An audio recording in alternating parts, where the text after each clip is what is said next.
bienvenue sur Radio Gaston.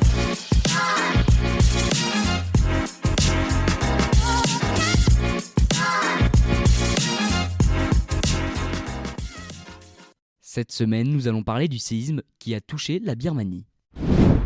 Tout d'abord, nous voulions apporter notre soutien à toutes les personnes impactées par l'incendie de l'entreprise Megapack à Pouzauges. Le vendredi 28 mars 2025, le Myanmar, Birmanie, a été frappé par un violent tremblement de terre qui a secoué le pays avec une magnitude de 7,7 sur l'échelle de Richter. Ce séisme, qui a eu son épicentre près de Mandalay dans l'ouest du pays, a provoqué des destructions massives. Plus de 2000 personnes ont perdu la vie à cause de ce séisme, tandis que plus de 4000 autres ont été blessés. Le bilan est encore provisoire, et il est probable que ce chiffre continue d'augmenter à mesure que les secours parviennent dans les zones les plus reculées. Des centaines de milliers de personnes ont été déplacées et des milliers d'habitations ont été détruites ou endommagées. Dans les villes les plus touchées comme Aka et Calais, les infrastructures ont été sévèrement touchées, ce qui complique l'arrivée de secours.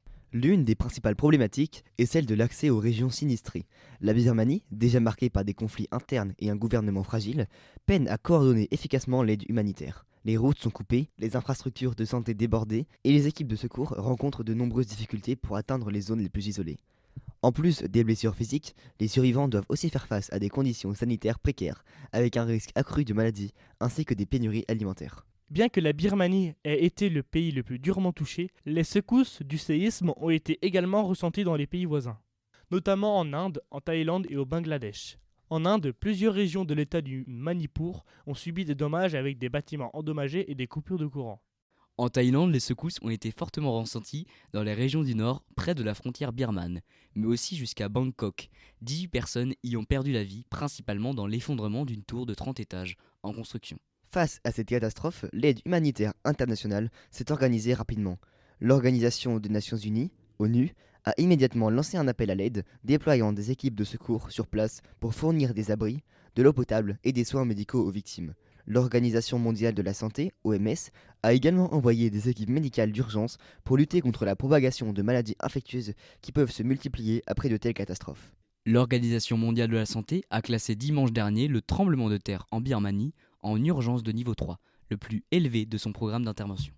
L'Agence des Nations Unies a par ailleurs lancé un appel pour trouver rapidement 8 millions de dollars, 7,4 millions d'euros, afin de sauver des vies et prévenir les épidémies au cours des 30 prochains jours. Elle a envoyé près de 3 tonnes de fournitures médicales depuis Rangoon vers les hôpitaux de Mandalay et de Naypyidaw, où sont pris en charge des milliers de blessés.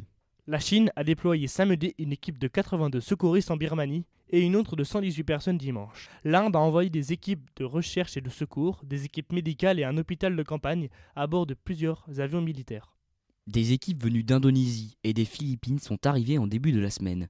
De son côté, la Fédération internationale des sociétés de la Croix-Rouge et du Croissant-Rouge a lancé dimanche un appel pour récolter plus de 100 millions d'euros. D'autres pays, comme les États-Unis et plusieurs pays européens, ont aussi promis leur aide en envoyant des équipes de secours, du matériel médical et de l'aide alimentaire. Toutefois, la situation reste tendue car l'accès humanitaire est limité dans certaines zones du pays à cause de la situation politique instable. Selon les premières estimations, les pertes économiques pourraient atteindre plusieurs milliards de dollars, un montant colossal pour un pays dont le PIB est d'environ 65 milliards de dollars. Les secteurs les plus touchés seront l'agriculture, l'immobilier et le tourisme, 3 piliers importants de l'économie birmane. Ce séisme va donc accentuer la pauvreté et augmenter les problèmes économiques. Nous vous invitons à aller sur les sites de la Croix-Rouge, de Médecins du Monde et de l'UNICEF pour faire des dons et aider les victimes de ce séisme.